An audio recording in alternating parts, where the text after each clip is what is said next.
Bonsoir, ou bonjour, et bienvenue pour le tout dernier Jamcast. On est le 30 novembre, il est 1h31 du matin. Le deadline pour cette Game Jam est passé depuis donc 1h30 et la cyberconf en ce moment est en train de se terminer sur le live Twitch. Il y en a pour encore un petit moment, je pense.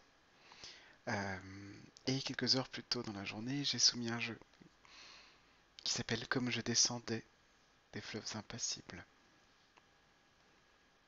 Pour les littéraires parmi vous, vous avez peut-être reconnu le tout début du Bateau ivre, un poème très connu de Rimbaud. Comme je descendais des fleuves impassibles. Je vous le recommande très vivement, même si vous n'êtes pas lecteur ou lectrice de poésie. C'est un poème que je trouve très accessible parce qu'il invite naturellement à suivre un voyage. C'est simplement un poème qui raconte un bateau sur lequel il n'y a plus personne, qui descend un fleuve et se retrouve jusqu'à la mer. Et c'est une sorte de voyage halluciné, très poétique, très très imagé, qui est un poème qui a... C'est un des rares poèmes qui a vraiment un impact très émotionnel sur moi. Quand je le lis, je ressens des trucs. En général, j'ai du mal. Euh, je vais donc faire cette vidéo en réponse à mon Jamcast 1, c'est-à-dire j'avais posé tout un cahier des charges de quel genre de jeu je voulais faire, comment est-ce que j'allais faire, et je viens aux nouvelles, quoi, du coup, vous dire un petit peu où est-ce qu'on en est et qu'est-ce que ça a donné. Le jeu n'est pas tout à fait l'image que j'en avais en tête dans le Jamcast 1 quand j'ai fait le premier cast. Enfin, de toute façon, j'avais pas d'image précise de jeu, mais il fait pas exactement ce que je voulais, mais il fait quelque chose que j'aime bien et je suis assez satisfaite du résultat. Donc cette vidéo elle va être en globalement deux grandes parties. Dans la première je vais présenter ce jeu là, comme je descendais. Je vais dire un petit peu qu'est-ce qu'il y a dedans, les quelques principaux éléments que j'y ai mis. Pour les personnes qui suivent mon travail, vous allez voir que il y a énormément d'ingrédients qui viennent directement de la clé des nuages. C'est pas révolutionnaire de ce point de vue là, mais ils sont agencés de façon un petit peu différente et je trouve que ça marche bien. J'ai fait une partie avec et c'était très agréable. Donc je vais l'analyser vite fait et je vais parler notamment, je vais revenir sur ce que j'appelle le voyage symbolique. J'avais dit déjà dans la première vidéo que, à défaut d'avoir du contenu à raconter, le symbole était très important pour moi. On va détailler un petit peu comment ça marche. Et ce que j'ai appris aussi du symbolisme dans ce jeu, à travers une notion que j'appellerais le symbole par projection, le symbolisme par projection. Voilà. Et dans un deuxième temps, sur ce qui restera de vidéo, ça va être du freestyle sur je vais vous livrer deux trois réflexions en plus que j'ai sur l'exploration, sur le voyage, sur le rapport à l'espace, et voilà, juste faire sortir des trucs. Donc, tout comme j'avais parlé la dernière fois du temps dans le jeu de rôle et le temps du voyage, pour finalement dire que je connaissais pas de jeu de rôle qui faisait ce que je voulais, là aussi à la fin de la vidéo, je vais vous parler de jeux qui n'existent pas. Sauf peut-être si je les ai ratés, et auquel cas je vous écoute si vous avez des propositions, des suggestions, si vous avez des liens à m'envoyer. Ok. Bon. Donc premièrement, première grande partie, si on veut, ça va être donc sur comme je descendais des fleuves impassibles. Donc, les deux points de départ que j'avais, hein, c'était l'idée d'un voyage symbolique. Donc, il faut qu'il y ait des symboles, a priori, qui sont décidés dès le début et qui vont servir à construire le sens de la partie. Et c'était cette histoire de temps long. Il fallait que on puisse raconter le temps long qui se passe, pas juste des ellipses et des moments précis, mais des choses sur la continuité. Euh, et mon point de départ, ça a été une idée qui venait de la clé du nuage, une autre idée en fait. Donc la clé du nuage, hein, le premier truc qu'on fait, c'est présenter son personnage quand on joue. La personne qui joue le mage présente et lui explique comment il est. Et puis l'image, la personne qui joue les ruines, écoute, note, et puis lance la première instance de jeu où elle décrit les ruines.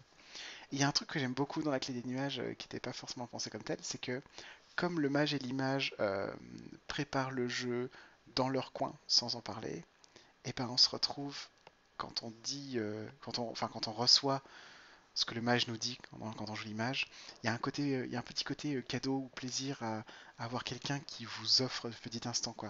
Moi je sais qu'en tant qu'image, à chaque fois que la partie est sur le point de commencer et que le mage me dit, alors je suis une personne comme ci comme ça, je possède avec à ma main, je ne sais pas, un anneau de bronze poli et je tiens toujours avec moi une lanterne et c'est mon artefact, des choses comme ça. Moi, je reprends toujours enfin, je prends toujours ces déclarations comme des cadeaux. J'aime que quelqu'un ait créé ce petit quelque chose pour moi et me l'offre. Et j'avais envie de jouer ce genre de choses sous la forme d'une rencontre avec plusieurs personnages. Donc la première chose à dire sur Comme je descendais, c'est donc un jeu pour 2 à 4 personnes qui chacune incarne un personnage. Tout le monde a le même rôle, il n'y a pas d'asymétrie. Enfin, dans la forme, dans la structure du jeu en tout cas. Et chacune prépare son personnage différemment. Chaque personnage a ses propres thèmes, ses propres machins, on les invente dans son coin sans en parler, sans échanger. Et on ne les dévoile aux autres que pendant la première scène. Donc il y a exactement le même jeu, cette envie de savoir un peu qu'est-ce que les autres ont préparé, qu'est-ce qu'ils ont sur leur feuille, et le mystère qu'on a de vouloir savoir qu'est-ce que c'est ton personnage, qu'est-ce que tu as mis dedans. Quoi. Okay, donc ça c'est mon point de départ. Alors c'est pas très compliqué avec le temps long, mais alors la façon de rencontrer les deux c'est assez simple en fait, c'est de faire des récits de voyage. La structure de Comme je descendais est la suivante. Chaque personne donc incarne un voyageur qui vient d'arriver au pied d'une tour. La tour, c'est l'étape finale de leur voyage, et chacun de ces personnages ne se connaissent pas, sont arrivés ici indépendamment, et donc se rencontrent pour la première fois. Et le jeu nous propose de jouer une alternance entre des phases de présent, où on joue donc ces personnages rassemblés autour de la tour, qui sont venus pour des raisons très diverses. Ça fait partie des choses que l'on précise quand on crée son personnage. Pourquoi est-ce qu'il est venu jusqu'ici? Est-ce que c'est une quête, un objectif? Est-ce que c'est un rêve? Est-ce que c'est une envie comme ça? C'est très large en termes de choix. Donc il y a ces phases de présent où on se rencontre, on se parle, et ensuite il y a les phases de périple qui sont les moments où on raconte le voyage qu'on a fait pour arriver jusqu'ici. Les phases de périple sont le cœur du jeu. Les moments de présent sont plus des espèces d'interstices. Et en termes de répartition de la parole, ils sont très différentes. Les phases de présent sont des moments où tout le monde peut parler un peu n'importe quand.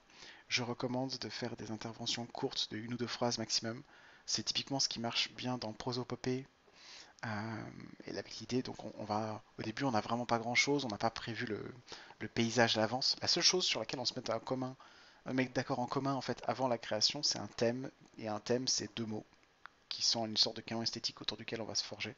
Donc j'ai mis des exemples du genre fantaisie automnale, ruines industrielles, des choses comme ça, vraiment 2 mots qui suffisent à caractériser une esthétique.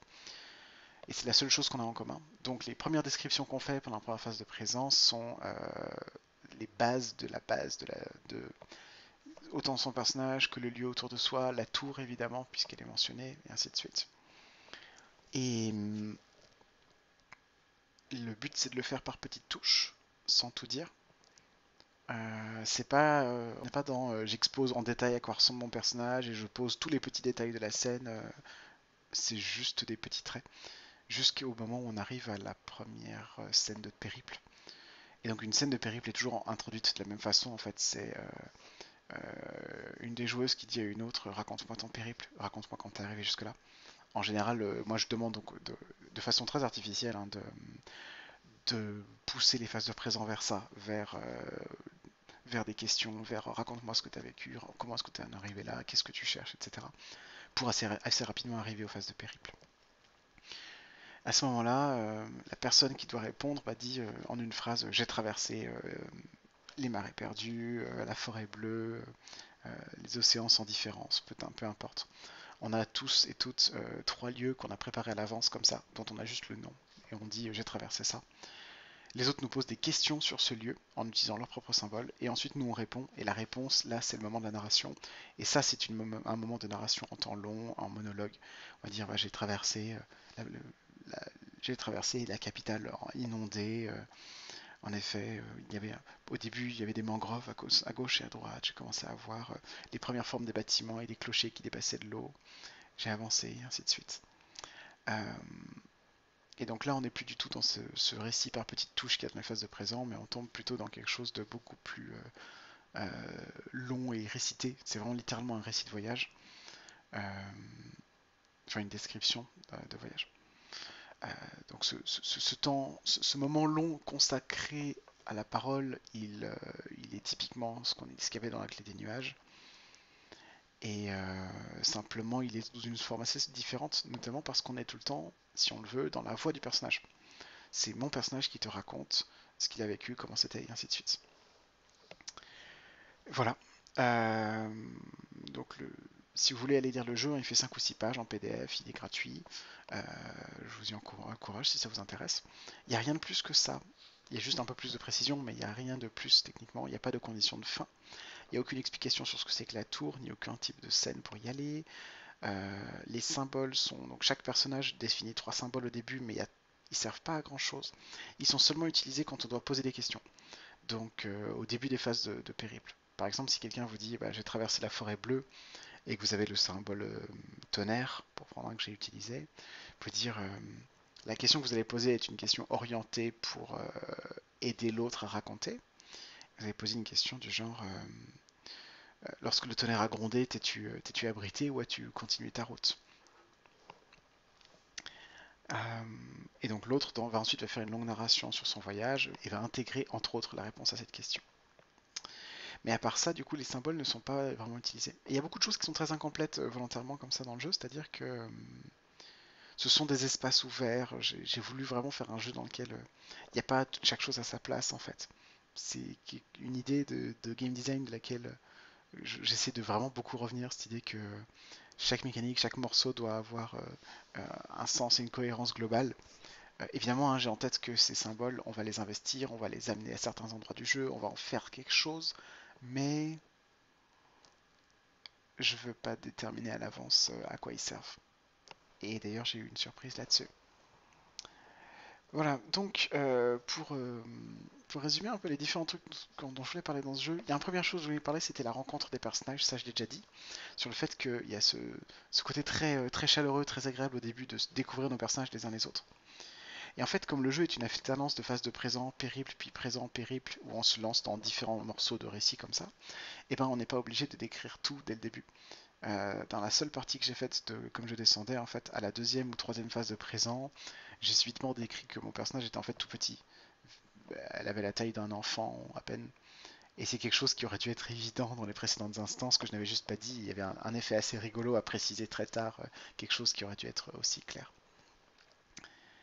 Voilà, parenthèse fermée sur ce premier truc qui était la rencontre. Je vais faire une parenthèse rapide sur le temps long. J'ai moins à en dire que je l'aurais voulu. Euh, C'est-à-dire que le jeu permet ce que je voulais, de raconter du temps long, parce que personne ne nous interrompt en fait. On est seul dans son récit.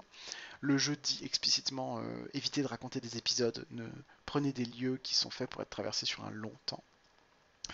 Mais à part ça, il donne pas beaucoup d'aide ou d'indications. Et, euh, et on peut se concentrer profondément sur l'aspect symbolique, comme dans une clé des nuages, en ne regardant pas trop le paysage et les choses comme ça. En fait, le jeu est efficace pour faire ce que je voulais moi, au sens, c'est un, enfin pas efficace. C'est un espace qui me permet de faire ce que je voulais. Il fonctionne comme ça, mais c'est un jeu très large qui ne pousse pas spécifiquement à investir d'une nouvelle façon le voyage et le temps. Euh, donc, c'est de mon point de vue, c'est objectif atteint, mais service minimal de ce point de vue-là. C'est-à-dire que si je veux vraiment changer notre rapport au voyage et au temps du voyage, euh, peut-être qu'un jeu plus contraignant euh, sur la façon dont doit se raconter, doit se temporaliser en fait les récits qu'on fait serait nécessaire. Mais pour le coup, j'aime vraiment beaucoup ce jeu, donc en tout cas, je vais le garder tel quel pour le moment. Voilà pour le temps. Pour le voyage symbolique ensuite, ben, j'en ai déjà un petit peu parlé en disant qu'une des particularités du jeu, c'est du coup, chaque personnage a des symboles qu'il utilise principalement pour poser des questions aux autres. Le jeu te donne le droit de connecter ces symboles à ce que tu veux. Puisque j'ai 3 symboles, je peux très bien imaginer qu'il y en a un qui est connecté à la tour, qu'il y en a un qui est connecté à mon personnage, ou 2 qui sont connectés à mon personnage. Mais de toute façon, comme dans la clé des nuages, on n'invente pas vraiment le sens de ces symboles tout de suite, on va les découvrir pendant le jeu. Et il n'y a pas beaucoup de trucs qui te disent qu'est-ce que tu es censé en faire concrètement pendant le jeu. Euh, j'ai compris plusieurs choses sur le symbolisme donc dans ce jeu. Le premier truc, je vais essayer de revenir là-dessus, c'est que je présente souvent le symbolisme sous l'angle de la constitution du sens. Ce qui est important, c'est que mes actions résonnent d'un point de vue symbolique, qu'elles permettent de dire des choses via bah, la façon dont j'utilise les symboles, dont je les mobilise et tout. Euh, là, on se retrouve dans une situation où ce sont les autres qui parlent de nos symboles, en fait, puisque c'est eux qui intègrent dans leur description de voyage les symboles qu'on a mis dans les questions qu'on leur a posées. Ce qui est un petit twist assez sympa. Mais euh, l'autre truc qu'il faut dire sur le symbole et que je laisse un petit peu de côté alors qu'il est vraiment pertinent, c'est la question du contenu. Euh, le Grumpf dans la table ronde, la première table ronde à laquelle j'ai participé, qui était la mise en scène du voyage pendant la Cyberconf, appelle embrayeur les mécaniques, les mots, les moyens qu'on a de se lancer une idée et de la développer pour amener du contenu pendant un jeu. Euh, J'espère pas trop le trahir en disant ça. C'est typiquement ce qu'il y a par exemple sur les cartes Doltré. Vous tirez une carte quand vous explorez un nouvel hexagone et vous interprétez ce qu'il y a sur la carte, vous le lisez, vous inventez un truc à partir de là. Et vous n'êtes pas dans la création ex nihilo parce que vous avez cette petite carte-là. Et le symbole, évidemment, est aussi un embrayeur. Il sert aussi à ça. Euh, Poser la question de comment on traverse une forêt, si les symboles importants c'est le feu et le tonnerre, c'est assez facile. Enfin, on peut s'en servir et s'inspirer de ça, évidemment.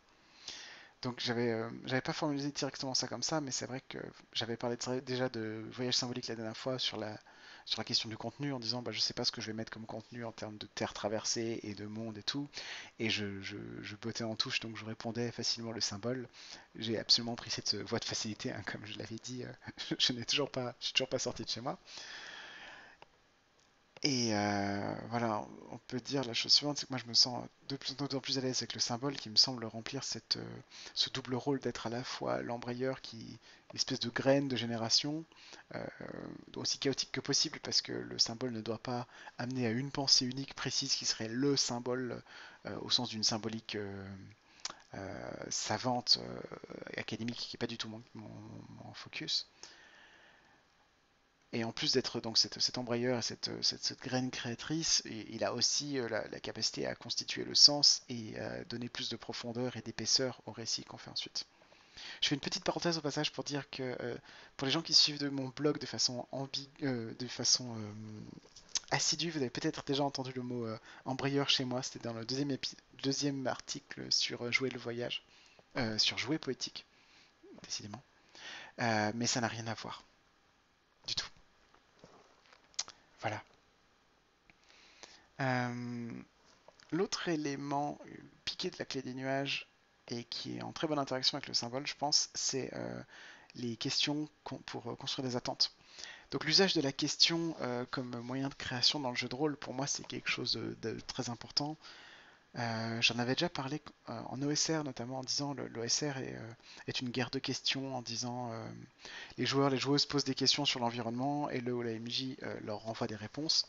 Et la meneuse en elle-même pose une question, une seule et unique, sous toutes ses formes, qui est qu'est-ce que tu fais? Et je crois aussi que les jeux propulsés par l'Apocalypse, à commencer par Apocalypse lui-même, sont des jeux qui marchent beaucoup grâce aux questions qu'ils renvoient aux gens et à la façon de poser les questions.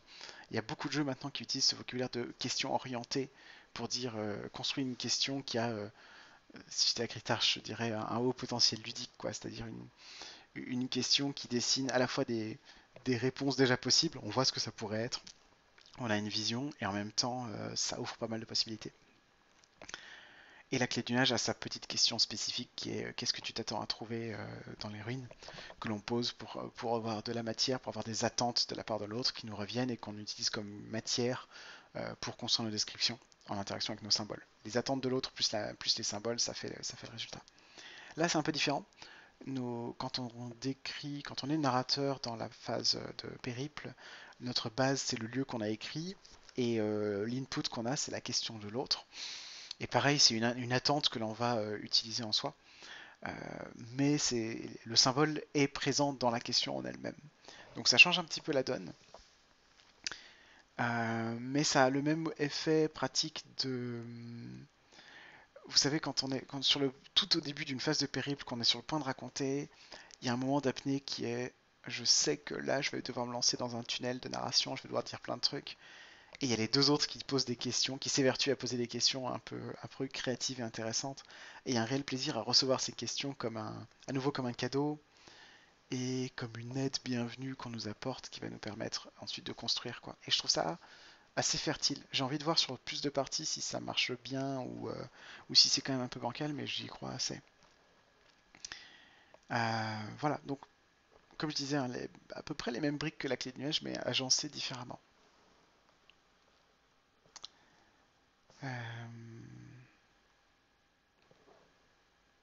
et aussi la possibilité, comme dans la clé des nuages, d'invalider les attentes des autres, enfin de les ignorer. C'est-à-dire, je peux très bien ne pas répondre à ta question ou montrer qu'elle n'est pas pertinente ou autre.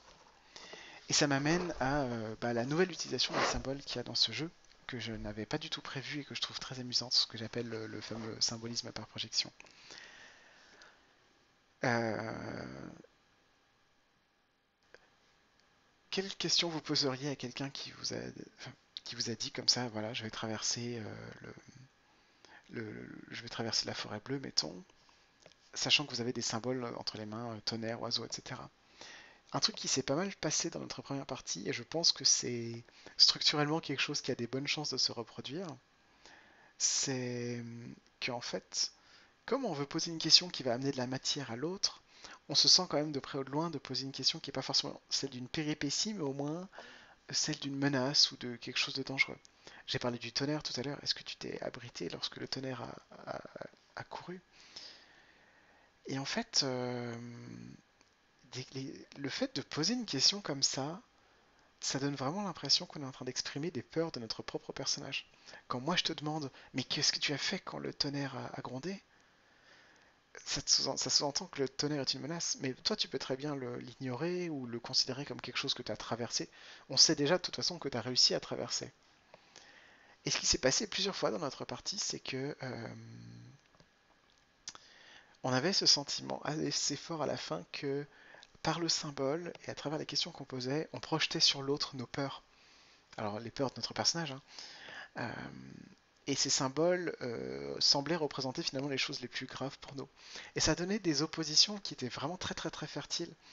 Moi j'avais un personnage très gai, très amusé, qui voyageait, donc qui a traversé entre autres la capitale inondée, donc de la flotte de partout, de l'eau stagnante. Et quelqu'un m'a demandé si j'avais pas peur de mon reflet dans les eaux stagnantes, dans les eaux calmes. Et j'ai dit non, non, j'avais pas du tout peur de mon reflet. Il y avait quelque chose de très magique dans l'idée, quoi, comme quelque chose un peu de l'ordre de la sirène ou du reflet qui va te tirer dans ses profondeurs, quoi. Et moi j'avais dit non, non, l'appel de l'eau, moi il me fait pas peur du tout. D'ailleurs j'ai plongé, j'ai nagé, il n'y a aucun souci. Et à l'inverse, quand l'autre racontait un fleuve qu'il avait remonté, moi j'avais posé la question du tonnerre donc, je l'avais réincorporé notamment dans le vacarme des flots, la rivière tumultueuse et son bruit incessant comme un tonnerre.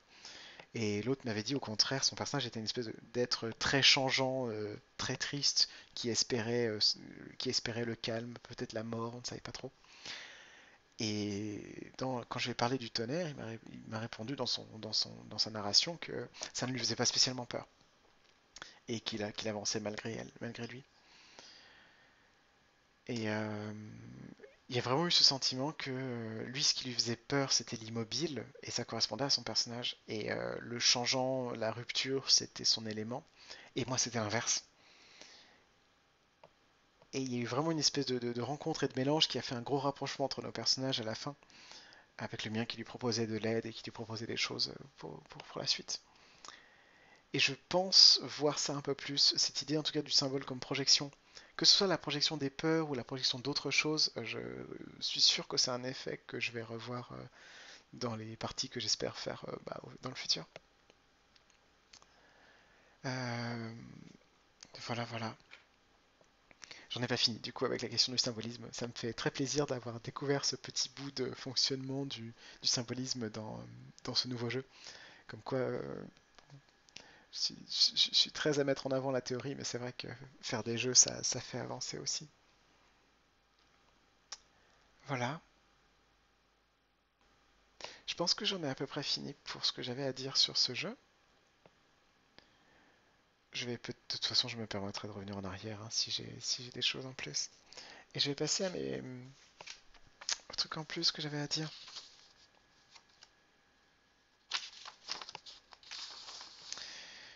J'ai une. Ouais, donc là, on va attaquer cette deuxième partie hein, qui sont quelques réflexions random en plus.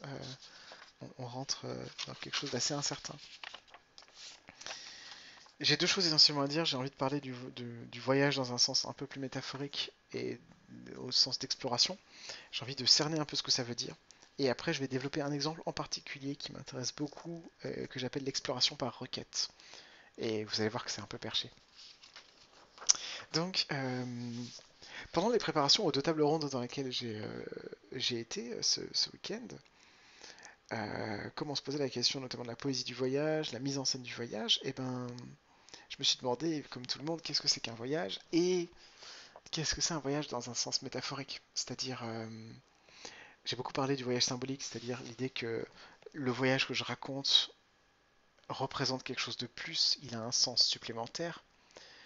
Mais la question qu'on peut se poser aussi, c'est dans l'autre sens, une espèce de vision métaphorique ou allégorique, si on veut, qui serait quels autres mouvements de la vie, qui ne sont pas des déplacements au sens géographique, sont tout de même des voyages. Et quel sens ça a exactement de le dire. Et moi j'avais un truc en tête qui est un peu ce dans quoi je vis en ce moment, qui est les identités queer et peut-être la transidentité comme un voyage, c'est-à-dire l'exploration d'une nouvelle façon de se penser, d'agir, de se comporter vis-à-vis du monde. C'est la première fois, ça fait vraiment pas longtemps que j'utilise le pronom elle et que je le mets en avant comme ça dans les tables rondes et ainsi de suite. D'ailleurs, c'est pas définitif, hein, je ne sais pas encore ce que je fais avec, c'est juste posé là pour le moment, c'est tout. Et une- il est clair que si je dis la transidentité est un voyage, il y a énormément de choses à faire dessus, il y a beaucoup d'art à tisser avec, et me connaissant, sachant comment je marche, je sais que l'explorer sous un angle symbolique, en parler à travers du jeu de rôle, c'est des choses qui peuvent m'aider et qui peuvent me faire avancer dans mon propre chemin. Et puis j'ai déjà vu une joueuse faire ça justement à une table où j'étais dans une partie absolument exceptionnelle. Je pense qu'elle se reconnaîtra si jamais elle voit la vidéo. Que je me dis que je suis jalouse, j'ai envie de faire pareil. Mais alors, là je vais rebrancher les questions de théoricienne là, en me disant la chose suivante. Est-ce que je peux prendre n'importe quelle découverte comme un voyage? Qu'est-ce que ça veut dire un voyage euh, dans ce sens-là? Est-ce que je suis pas juste en train d'affaiblir ce terme en l'élargissant comme ça? Et je vais à ce stade-là abandonner un peu l'idée de voyage au profit de celle d'exploration, mais on n'est pas très très loin. Hein. Euh, je fais avant d'acter justement cet abandon, je renvoie. Il y a une intervention de Melville dans la table ronde sur la mise en scène du voyage où elle dit que ouais, elle parle un petit peu des différentes formes, des idées de voyage, des différentes choses qui motivent le voyage en ce qu'elle transforme beaucoup l'expérience en fait, que ce soit un retour chez soi. On pense à l'Odyssée par exemple, à l'errance, ça m'est assez personnellement. Enfin, ça me parle beaucoup l'errance, il y a ça dans Cimetière typiquement. Le, euh, la fuite, quand on fuit un pays en guerre par exemple. Il y a beaucoup de façons de voyager, de façons de raisons de le faire, qui amènent un rapport à l'espace qui n'est pas le même. Donc maintenant, je vais abandonner les voyages au profit d'exploration, mais si tous les voyages contiennent probablement la découverte de nouvelles terres ou de nouveaux espaces, ils ne sont pas forcément des explorations. Quand je dis que la transidentité est un voyage, c'est au sens d'une exploration. Et alors, bon, j'ai sorti le mot tout à l'heure, j'ai réfléchi un peu à ce qui me semble être constitutif de l'exploration, c'est la découverte d'un espace inconnu, basique. Il y a beaucoup plus à en dire que ça, mais il y a cette idée qu'il y a un espace à traverser. Ce qui serait, quelle histoire ne serait pas un voyage, même d'un point de vue extrêmement métaphorique ou quoi, parce que ça a du sens si on veut que le mot voyage ou que le mot exploration garde quelque chose d'un petit peu spécifique, de se demander qu'est-ce qui n'est pas une exploration, typiquement. Et ce qui n'est pas l'exploration, pour moi, c'est le statique. C'est les moments, j'ai pensé à des tas de parties de jeux de rôle, des tas de contextes qui consistent précisément à rester sur place. Et quand bien même, par exemple, c'est un jeu qui parlerait d'identité queer, je ne pense pas que Dream Askew soit un voyage. Dream Askew, c'est une communauté stable et posée, qui gère des problèmes au jour le jour, qui s'occupent les uns des autres, qui essaient de saisir et de comprendre leur place dans la marge, au milieu d'une société qui est à moitié effondrée. Il y a bien sûr des découvertes, il y a une certaine exploration de soi, une exploration du monde, une exploration des relations humaines, mais il n'y a pas cette idée d'un espace nouveau que l'on découvre et que l'on investit. Je ne crois vraiment pas. C'est un exemple parmi beaucoup d'autres, hein, des jeux qui se centrent sur une communauté qui ne bouge pas et qui ne sont pas le développement de quelque chose de complètement nouveau, d'un espace nouveau, il y en a beaucoup. Et voilà ce que moi je n'appellerais pas un voyage ou que je n'appellerais pas une exploration. Un jeu comme Dragonfly Motel, par contre, le jeu mindfuck onirique bizarre de Thomas Munier que je cite à chaque fois que je fais une vidéo et à chaque fois qu'on me fait parler, est un voyage au sens où l'on explore des images, on explore des symboles, on les connecte petit à petit et on les laisse faire progression ensemble. C'est d'ailleurs un voyage très tortueux dans lequel on revient sur des images. C'est comme un voyage dans lequel on bouclerait plusieurs fois et où les changements que l'on voit dans les images que l'on se raconte sont peut-être des changements des images en elles-mêmes et sont peut-être un changement de notre propre point de vue vis-à-vis d'elles. La progression, elle est marquée par notre propre rapport au symbole dans Dragonfly Motel. Bon, alors voilà, tout ça c'est bien, mais c'est quoi du coup un espace? Qu'est-ce qu'on appelle un espace à, à explorer, quoi. Et alors, je vais... comment? Je crois qu'il y a vraiment des choses auxquelles on peut réfléchir sur la notion d'espace, déjà géographique, et puis aussi dans un sens plus, j'ai envie de dire topologique. Je suis mathématicienne, enfin j'ai une formation de matheuse. Les topologues sont les mathématiciens, mathématiciennes qui s'intéressent spécifiquement, on va dire, aux propriétés générales des espaces que l'on considère. C'est ces gens-là qui vous parlent de la bouteille de Klein, par exemple, si vous aimez ce genre de bizarrerie, et d'espaces dans lesquels les fonctionnements, les façons de se déplacer sont complètement bizarres. Il n'y a pas que notre monde en 3D autour de nous, ce qu'on appelle un espace euclidien, il y a aussi toutes sortes d'autres formes d'espace. Et je crois qu'il y a peut-être quelques petits trucs qu'on peut en tirer. Il y a, parce que la forme de l'espace dans lequel je vogue influe beaucoup la façon dont j'y voyage. Tout ce qui voyage dans un sens classique, géographique, c'est évidemment un espace tangible, sensible, matériel, mais je vais déjà faire quelques réflexions dessus pour dire qu'il y a pas mal de variations qu'on peut faire. Et ensuite, un espace enfin, quelque chose comme Dragonfly Motel, moi je pense que c'est effectivement l'exploration d'un certain espace, mais qui n'est pas un espace euclidien mathématique, c'est un espace onirique, un espace symbolique, un espace d'image, mais un espace tout de même. Elles ont une certaine, les images dont on parle ont une certaine juxtaposition, au moins temporelle. Moi, ce que je raconte, puisque toi tu racontes, ce que quelqu'un d'autre dit, et puis les images se brouillent, se mélangent, se combinent, elles deviennent limitrophes, comme si deux pays qui ne se connaissaient pas se mettaient tout d'un coup à partager une frontière, voire à partager la même capitale. Euh, et je pense qu'il y a quelque chose d'assez jouissif à analyser les parties de Dragon Clan Motel sous cet angle-là. Mais j'ai dit que je mettais la métaphore entre parenthèses à l'instant pour parler d'espace géographique. Alors bon, allons-y. Euh, Traverser notre monde, traverser notre espace, le monde autour de nous et le paysage, la géographie. Euh, Beaucoup de gens ont dû parler pendant les tables rondes, l'ont fait déjà, de ce que cette traversée peut être très différente en fonction des moyens que l'on a, en fonction de ce qui nous fait obstacle. Euh, que ce soit traverser de vastes collines herbeuses, se lancer dans une escalade, prendre un bateau et prendre la mer, ou carrément se lancer dans un voyage interstellaire qui ne porte plus du tout les mêmes conditions.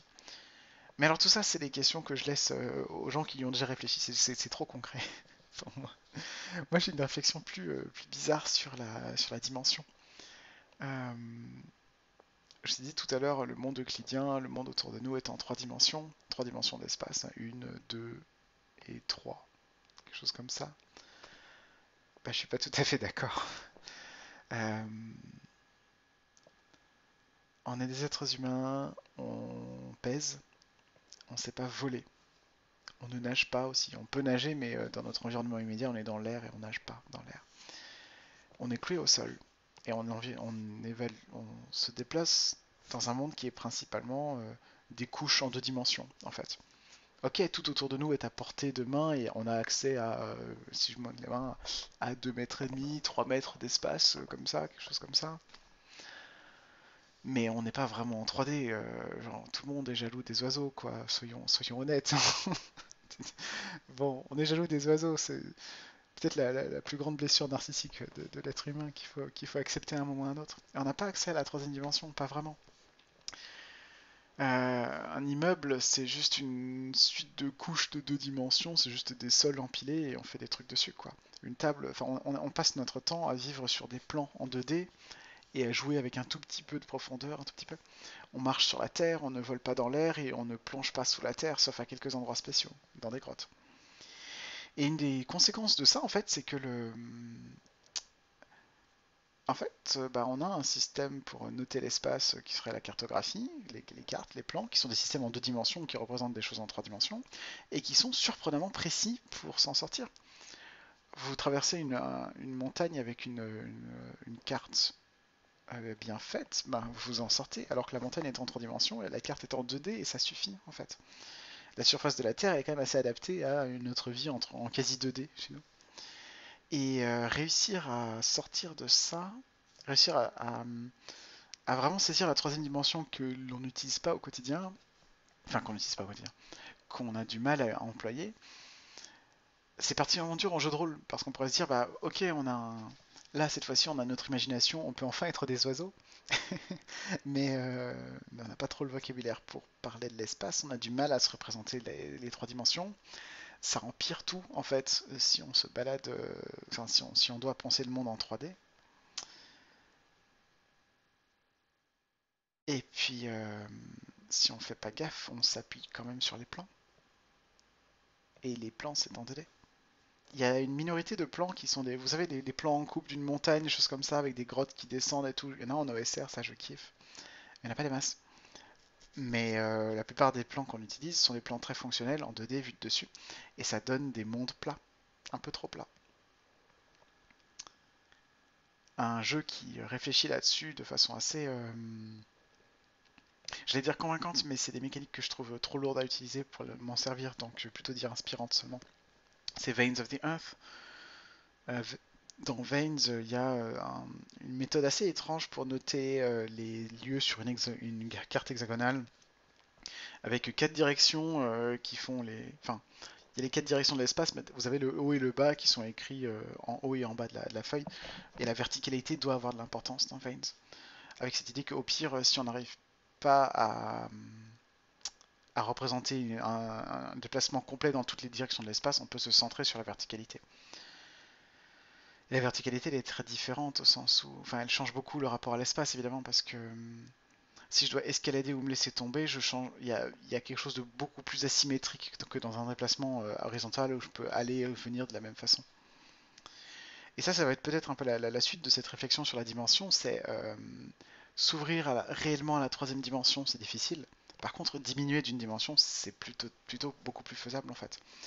Et réduire à une dimension, ça peut être par exemple, donc ça, en termes exploratoire, ça n'a pas l'air ouf, c'est-à-dire ça serait de dire c'est unidirectionnel, il y a un couloir, tu vas par là-bas. Alors on peut faire évidemment des choses un peu plus variées en imaginant plusieurs couloirs parallèles, plusieurs façons différentes d'aborder. Mais alors la question que je pose du coup, et ça c'est vraiment une question de game design, c'est si je veux faire de l'exploration en une dimension, quel genre d'univers je fabrique pour ça? Et j'ai au moins deux trucs en tête. Il y en a un, ce serait le train. Euh, Pensez à un truc comme le transperce-neige, Snowpiercer. moi je connais juste le film, donc ce train qui, dans un univers post-apocalyptique, enfin dans une terre post-apocalyptique où toute la terre est recouverte de glace et de neige, ce train qui fait le tour du monde en permanence et qui est le seul où il y a encore des humains qui vivent, et où on suit une révolte euh, en gros des pauvres qui vivent à l'arrière du train dans la crasse et la misère et qui remontent de wagon en wagon jusqu'au début quoi. Donc dans le cadre d'un jeu OSR, je sais pas si ce serait ouf parce que il y a vraiment zéro choix sur l'exploration, mais en même temps il y a un côté progression très fort. Enfin, je pense qu'il y a un sentiment de monter en puissance ou un sentiment plutôt d'exploser l'objectif, d'avancer l'objectif jusqu'au bout, très unidirectionnel, qui me semble puissant et intéressant dans le fait de jouer dans un train comme ça, ou plus généralement dans un espace qui va s'arrêter à un moment ou à un autre. On sait que la fin, elle est là, quoi. Et c'est quelque chose, c'est un procédé qu'utilisent pas mal de jeux vidéo à certains moments. Je pense aux vidéos d'analyse du world design de Dark Souls qu'il y a sur la chaîne euh, Game Maker's Toolkit, où vous avez certaines phases du jeu où vous pouvez explorer pas mal d'endroits différents, aller un peu où vous voulez, faire plein de choses, et il y a des phases du jeu où au contraire il y a un seul unique chemin, progresse vers le boss, et ces moments-là sont des moments forts parce que c'est des moments où, ayant acquis un pouvoir, ayant gagné la faveur divine dans un certain sens, on va aller affronter les dieux, ou alors on va aller les questionner sur leur propre territoire, quelque chose de cet ordre-là. Et puis une dimension, une autre suggestion, une autre idée, ça peut aussi être une tour infinie où l'on peut monter et descendre, où chaque étage est un petit univers à lui tout seul, où on sait que 3 étages au-dessus, il y a tel peuple qui vit et c'est impossible de passer. Une tour dont on se fiche un petit peu de comment elle a été construite, mais qui a sans doute des origines complètement mystiques, euh, et dans laquelle du coup il n'y a que deux choix finalement qui sont monter ou descendre. Voilà, ce jeu dans la tour, c'est vraiment c'est vraiment un vieux fantasme pour moi que j'imagine. Je sais pas, ça pourrait vraiment être un jeu OSR, ça pourrait être des choses beaucoup plus rêveuses, un peu plus bizarres. Et je pense que l'idée de l'unidirectionnalité qui fait que si on peut pas traverser, il n'y a pas d'autre moyen, il va falloir le trouver. Euh, je pense qu'il y a des choses intéressantes à jouer avec. Bien, je ferme du coup cette parenthèse spatiale. Enfin, je vais faire la partie espace classique. Maintenant, on rentre dans le bizarre. Quels autres espaces est-ce qu'on a à explorer? Quels sont les autres espaces dans lesquels on peut voyager? J'ai cité rapidement l'idée d'un espace onirique et symbolique pour Dragonfly Motel. Je pense qu'il y a à creuser là-dedans. Plus généralement, moi j'essaie de penser aussi le rapport à un espace conversationnel euh, dans l'OSR, dans mes parties d'OSR, typiquement sur Cimetière.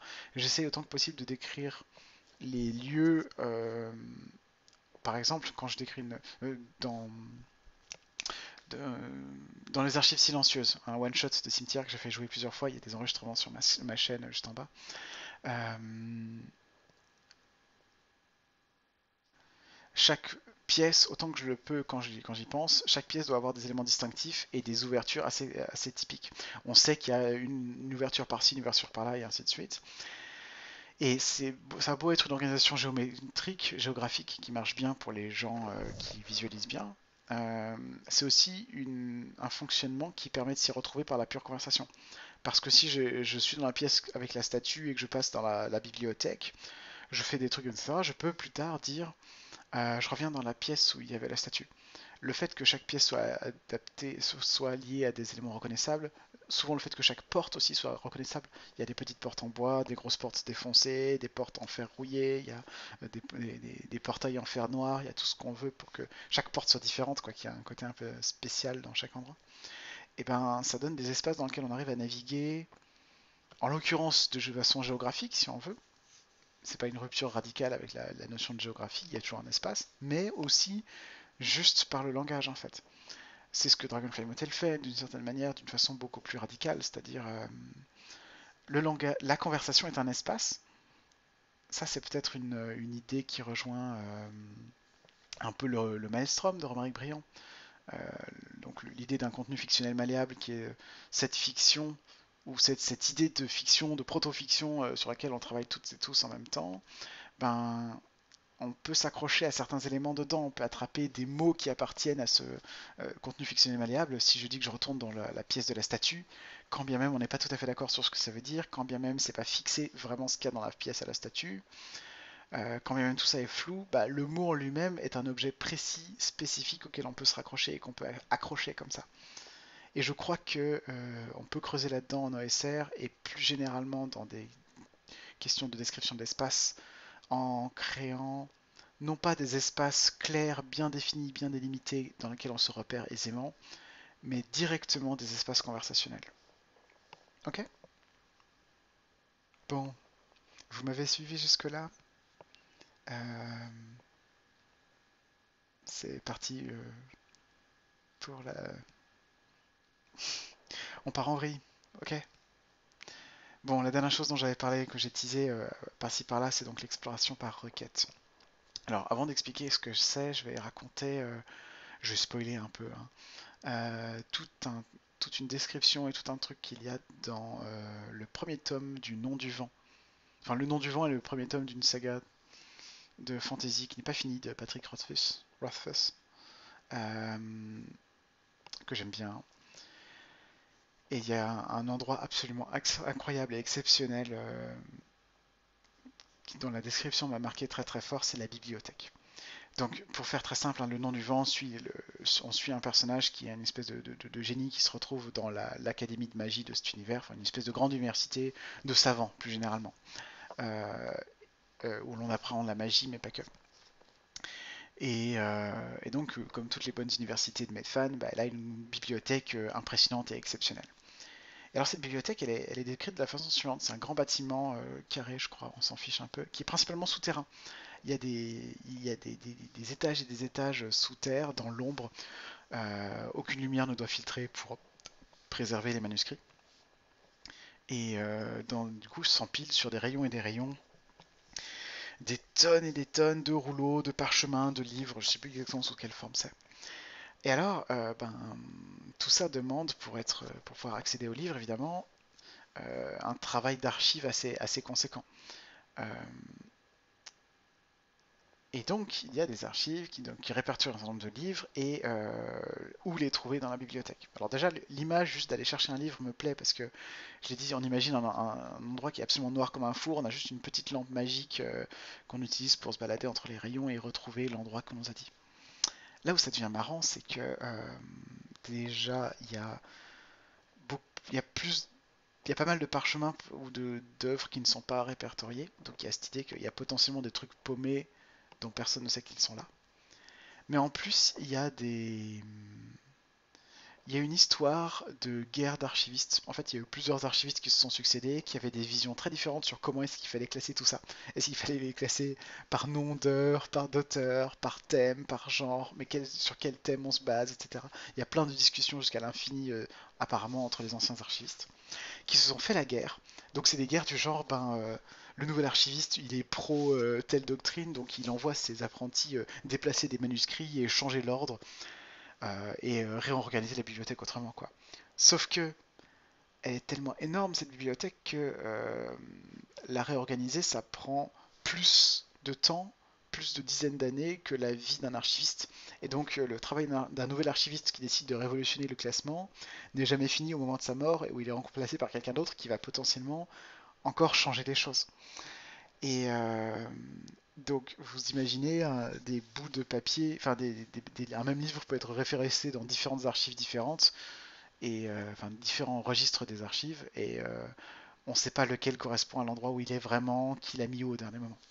Et en plus de ça, il y a un événement terrible qui est raconté, qui serait une certaine guerre entre archivistes qui a mené à un moment à un acte de terrorisme absolu, qui est l'une des factions à brûler le registre d'archives d'une autre. Et donc tous les livres qui n'étaient recensés que dans ce registre, dans cette archive-là, ils sont non localisés, ils sont perdus. Et alors là, c'est là que je suis fasciné, c'est perdu, mais dans un sens étrange. Ils sont pas perdus, ils sont là, ils sont sur des bibliothèques. Il n'y a qu'à les lire, il n'y a qu'à sortir tout ça.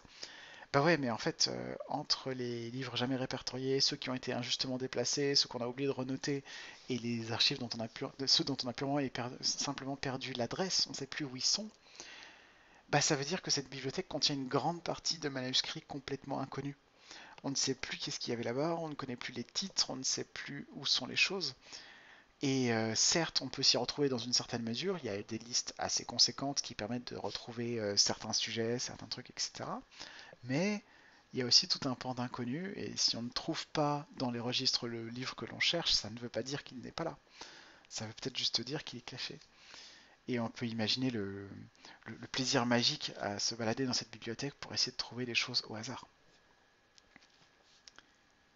Bon, ça c'était la première image que j'avais envie de convoquer, celle de cette bibliothèque où les choses sont perdues sous nos yeux. Et on voit bien qu'il y a une espèce d'espace de manuscrit, une espace de texte ici, qu'il ne serait pas très pertinent d'aborder sous un angle géographique ou géométrique. L'important, ce n'est pas la disposition de ces parchemins dans l'espace. Ils sont tous là, ils sont à portée de main presque, mais ça prend tellement de temps de les comprendre, de les ouvrir, de les répertorier et ainsi de suite que virtuellement ils sont perdus. Et il y a un champ entier, un espace entier à explorer juste sous nos yeux. Première chose. Et évidemment, hein, la question que je vais poser ensuite, c'est est-ce que l'on peut explorer, notamment dans un jeu de rôle, est-ce qu'on peut explorer un espace comme ça dans un jeu de rôle? Et le deuxième truc auquel je vais le connecter, c'est des réflexions générales sur Internet et sur YouTube en général. Vous savez, de temps en temps, on agite un peu ce- cette chose bizarre qui est le Darknet ou le Deep Web, ces réseaux qui seraient. Je crois qu'il y a une différence, genre le Darknet, c'est un réseau qui est tout à fait dans Internet, mais dont les pages ne sont pas répertoriées. C'est là que vous pouvez trouver les trucs les plus les trash de l'humanité. Et le Deep Web, c'est un. Il paraît que j'ai cru comprendre que c'était un réseau parallèle à Internet. Je n'y connais rien. Ne m'envoyez pas d'explications informatiques, s'il vous plaît, je ne pourrais même pas les comprendre.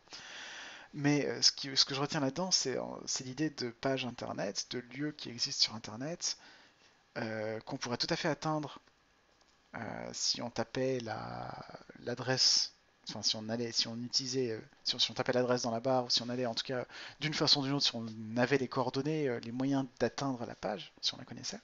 Mais euh, on ne peut pas le faire si on n'a pas l'adresse d'une part, et on ne peut pas non plus le faire si on ne sait pas ce que l'on cherche d'autre part.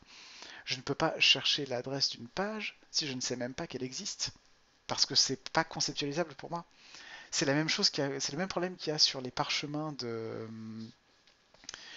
sur les parchemins de la bibliothèque dans le nom du vent, c'est que bien sûr vous pouvez aller à la recherche d'un parchemin, d'un livre qui n'est pas répertorié, et ça peut vous prendre des années, vous pouvez essayer de le chercher, vous lancer dans quelque chose de plus ou moins exhaustif.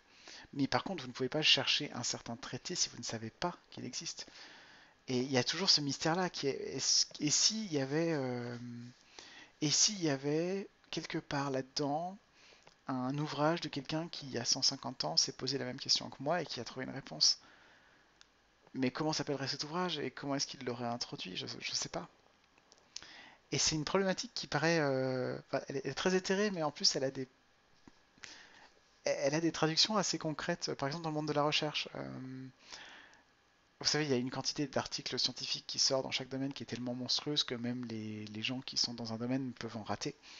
Et parfois, ça arrive qu'on découvre, que ça arrive des chercheurs qui se rendent compte qu'il y a 10 ou 20 ans, les problèmes sur lesquels ils travaillent ont déjà été résolus.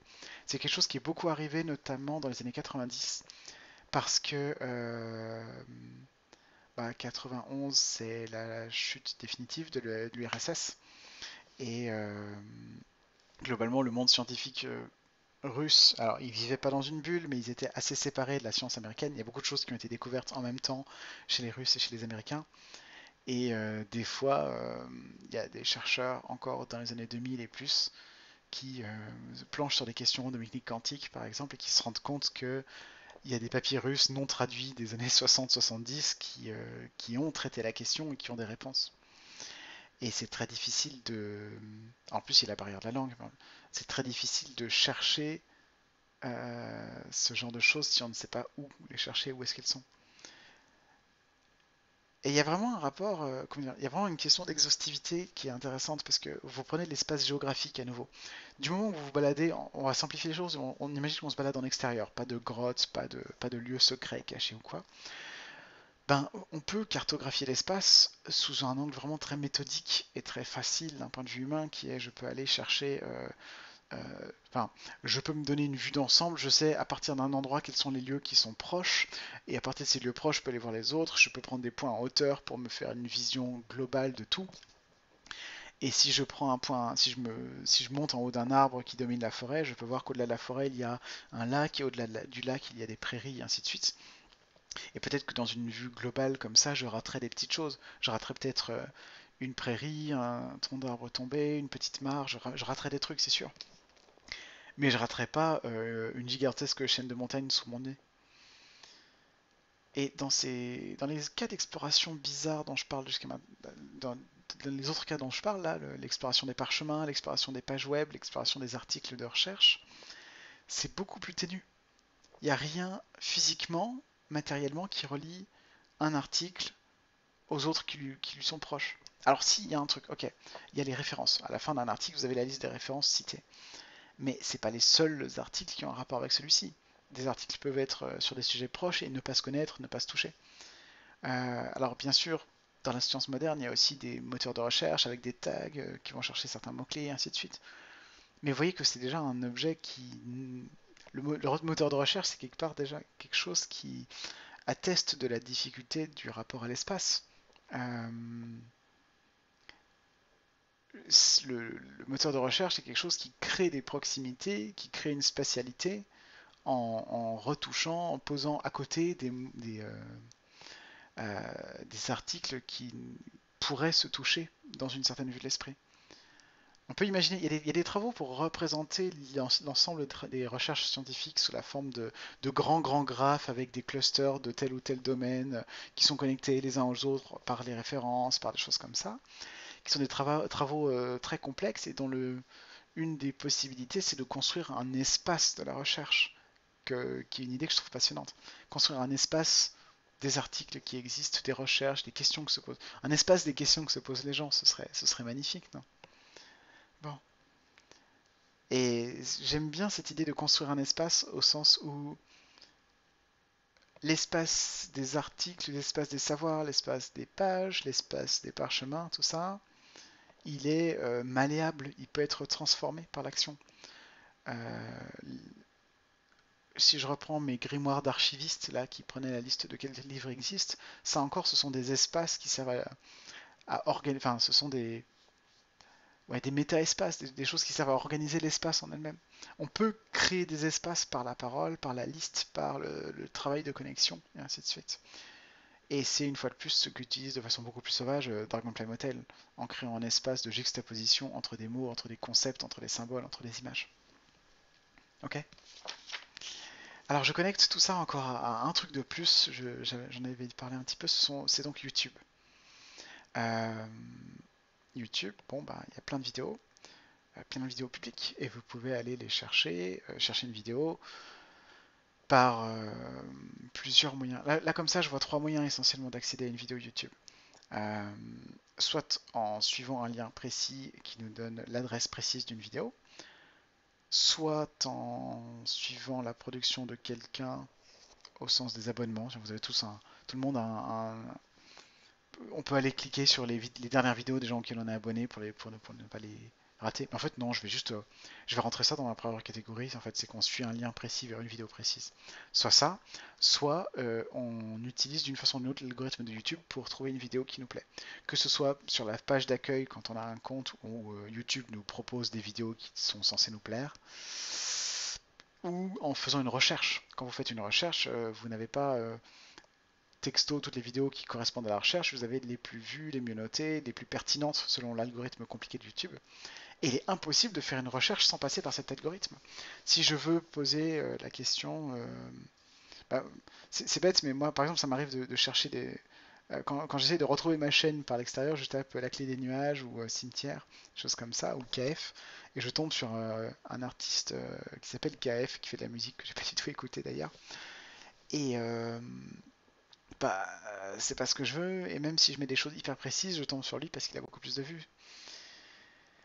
Et en fait, il n'y a pas de moyen de fouiller YouTube autre part que l'algorithme. Sauf que l'algorithme, il met en avant certains trucs très spéciaux. Donc les choses qui ont peu de vues et qui ne trouvent pas de la publicité par ailleurs ne sont pas vues. Et les vidéos très très très très peu vues de YouTube, c'est comme les parchemins dans cette immense bibliothèque. Elles sont là. Techniquement, on pourrait y accéder en tapant la bonne suite de lettres, de caractères, de chiffres dans la barre de recherche. Pas dans la barre de recherche, dans la barre d'URL. Mais on fait pas ça. Personne ne fait ça. Personne ne sait ce qu'il ou elle cherche. Pourquoi est-ce qu'on le ferait? Une fois de plus, on peut pas chercher une vidéo précise, à moins qu'elle ait énormément de vues, si on ne sait pas déjà qu'est-ce qu'on cherche. Et ça, c'est une angoisse. Ça, c'est une angoisse terrible. Il y a des milliards de vidéos, il y a des kilotonnes de vidéos là qui attendent et qui sont dans un état de, de- de- de- de ténèbres effrayantes. Elles existent, mais elles sont introuvables. On peut pas y accéder, elles n'existent pas. Il y avait un site pendant un temps, je crois qu'il marche plus, il y avait un petit bouton et on cliquait et ça nous amenait sur une vidéo au pif de YouTube qui avait 0 vue. Je sais plus si je crois que ça marche plus maintenant, mais parmi toutes les vidéos qui ont 0 vue, il en choisissait une au hasard et on regardait ça au pif. Et, et c'était effrayant parce que se dire qu'il y a toutes ces vidéos jamais vues, ces contenus parfois bizarres, on ne sait pas pourquoi ça a été fait, qui a fait ça, à quel moment, dans quel état d'esprit, dans quelle envie. Il y a des vidéos très étranges, très incompréhensibles. Et YouTube est actuellement un espace qu'il est quasiment impossible de sonder, je crois. Enfin, si, on peut le sonder. On peut se faire une grande vue, mais c'est déjà très très très difficile d'organiser l'espace d'une façon où on verrait vraiment ce qui est le plus important, parce qu'il faudrait voir ça en termes de communauté, de cluster et tout. Je pense il doit y avoir des gens qui ont fait des cartes de YouTube un peu de la même façon de la carte de recherche dont je cherchais. C'est-à-dire, sans doute qu'il y a des gens qui se sont posé la question de cluster et tout. J'ai pas fait mes recherches là-dessus. Mais on ne peut pas explorer les petits espaces. Si je reprends ma métaphore de la forêt, là, quand je me mets sur un grand arbre et je regarde autour, je vous disais, je peux rater des petits détails de mon point de vue là-haut. Je peux rater l'étang, je peux rater la mare, etc. Mais en quadrillant l'espace à, à hauteur de marcheuse, en quadrant l'espace en me baladant, je peux espérer trouver tout à un moment ou à un autre. Les temps, si je marche bien comme il faut, si je quadrille l'espace, je peux espérer trouver des temps. Et la vidéo, ben, ok, j'ai donné cet exemple de, on pourrait chercher toutes les vidéos en cherchant avec l'adresse, quoi. On n'a pas le temps pour. Vous me direz, pour l'espace non plus, on n'a pas le temps. Mais c'est une recherche qui est beaucoup plus ingrate. Parce qu'à chaque fois qu'on arrive quelque part sur une nouvelle vidéo, il n'y a pas un à côté où on pourrait continuer le voyage. Les suggestions de vidéos qu'on va avoir sont des vidéos suggérées par l'algorithme. Elles ne sont pas d'autres vidéos à zéro comme ça. Il n'y a pas d'espace des recoins dans YouTube.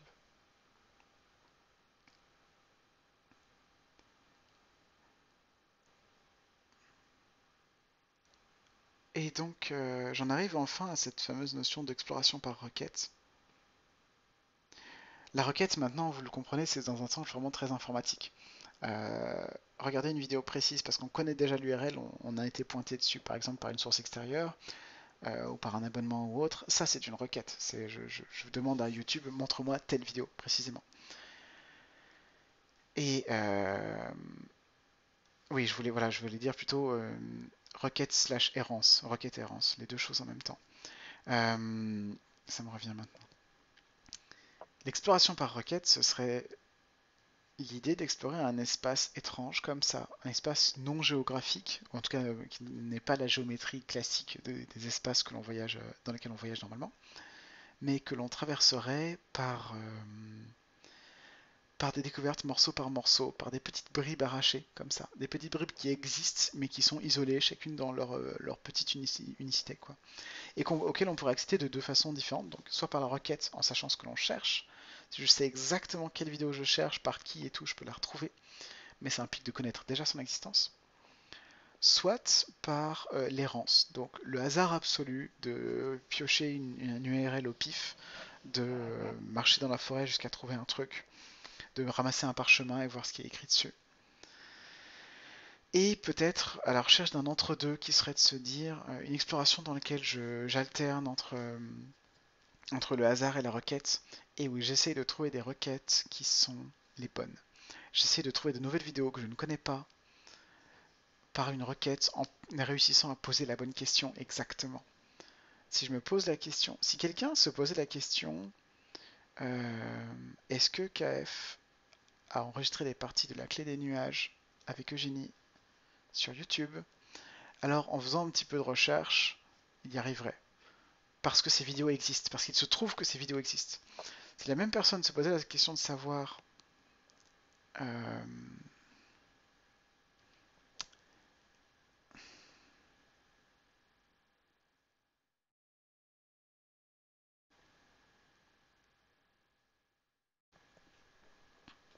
j'avais envie de citer de nom, mais du coup, est-ce que telle personne a une partie enregistrée de ceci quelque part et ne parvient pas à la trouver, bah, cette personne n'a testé qu'un tout petit truc, n'a testé qu'une seule unique spécifique question, et peut-être qu'elle n'a juste pas réussi à trouver une vidéo qui correspondrait parce que l'algorithme ne lui a pas montré, parce que la vidéo n'est pas assez visible, parce qu'elle n'est pas assez bien référencée, peut-être qu'elle est même mal indiquée, tout simplement. Je crois qu'il y a quelque chose à jouer comme ça. L'exploration par requête errance, ce serait explorer un espace dont on ne comprend pas du tout la géométrie. On ne peut pas aborder la façon dont il se déploie. On ne sait pas comment il existe. Et on peut soit nommer l'endroit où on veut aller exactement, si on le connaît déjà, soit errer au hasard d'une façon assez peu satisfaisante, soit dans l'entre-deux, tenter des requêtes et tenter d'obtenir des réponses. Et l'idée de la requête comme la bonne formule à poser, la bonne question à poser, la bonne façon exactement d'aborder un problème, c'est un truc auquel j'ai réfléchi il y a longtemps, mais alors là je vais pas je vais pas rentrer dans les détails, ça fait déjà plus d'une heure de vidéo je crois. En philosophie des maths, pour faire très simple, c'est avec un ami, Gianni Gastaldi, qui est un philosophe des maths, qui m'avait parlé de ça. Il y a cette idée dans la recherche d'une preuve mathématique d'un résultat, enfin, plutôt la recherche de l'établissement d'un résultat mathématique, euh, une sorte de jeu dont le but est d'en trouver la règle. On fait des tentatives pour essayer d'aborder l'idée que l'on cherche, d'essayer de prouver un théorème. Et en faisant des tentatives, en tentant des démonstrations, en échouant, on tombe sur de nouveaux os, on comprend que la tentative qu'on faisait ne pouvait pas marcher. Parfois on change le théorème que l'on vise parce que souvent la partie la plus difficile dans l'établissement d'un nouveau résultat mathématique, c'est pas la preuve, c'est comprendre exactement quels sont les termes qui vont bien, quelles sont les définitions dont j'ai besoin pour que le théorème puisse marcher. Si je peux donner un exemple trivial, hein, le truc le plus difficile dans le théorème de Pythagore, c'est pas de prouver qu'un triangle rectangle a l'égalité que vous savez sur l'hypoténuse, les côtés et tout, et réciproquement. C'est le fait de comprendre qu'il y a une relation entre ces paramètres dans le cadre spécifique d'un triangle rectangle. C'est d'avoir déjà posé des hypothèses dans lesquelles la chose intéressante à supposer ou à prouver, c'est le triangle et le rectangle. C'est ça qui est dur. Et donc, une bonne preuve en maths, une découverte en maths, c'est une découverte qui à la fois euh, est un coup gagnant dans le grand jeu de la mathématique, c'est une démonstration qui fonctionne et qui donne le résultat, mais c'est aussi un coup qui découvre quelles sont les conditions de sa propre validité. Euh, on ne sait pas avant de l'avoir fait quel coup est gagnant, mais quand on l'a fait, on sait que c'est le bon. Tu vois?